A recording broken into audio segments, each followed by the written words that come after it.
Let's hit Zoom. It's given up all of its gains since the pandemic began, and then some. Shares are down about 10% from March 2020, and that's even with a 4% gain today. This is an attractive entry point, according to our next guest, who upgraded the stock to buy from hold today. Let's bring in senior equity analyst at the benchmark company, Matthew Harrigan. Why now? Did it get just too cheap? I think it really did get too cheap. I'm startled to see it below $100, quite frankly.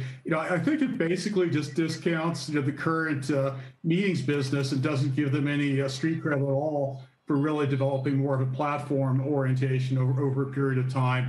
And I still think they're very underpenetrated in the corporate Global 2000 in terms of accounts that generate over $100,000 annually. So I think this is a remarkably attractive entry point here.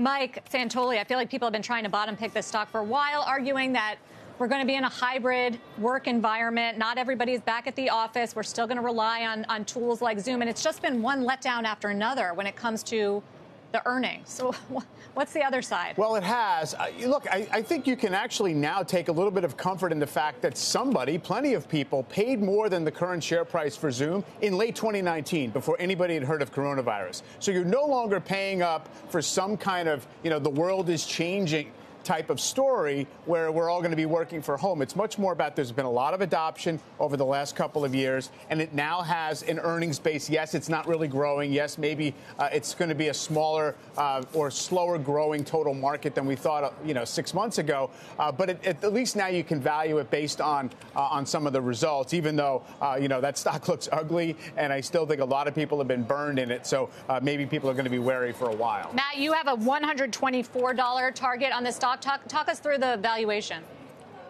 Yeah, basically, it's just off a 5-year model, and again, not giving them a lot of platform upside. Really, to get to justify where the stock was a few months ago, still in the mid hundreds, you really had to run the model out to the middle of the 2030s. And I think the valuation assumptions were just a little too aggressive at this point. I think this is really safe and sane here. You've also got maybe a 4.5% free cash flow yield.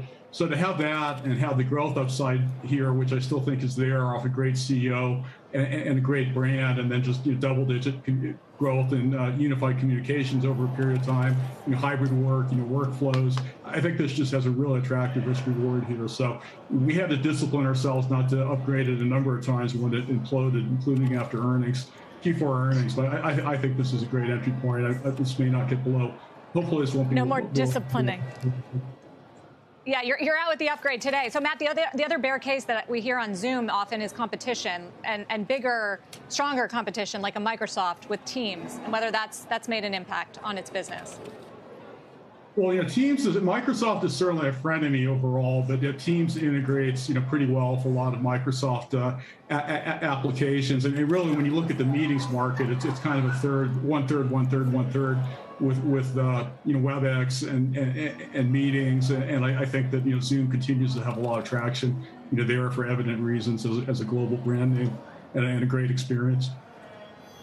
Matt, thank you for joining us on the call today.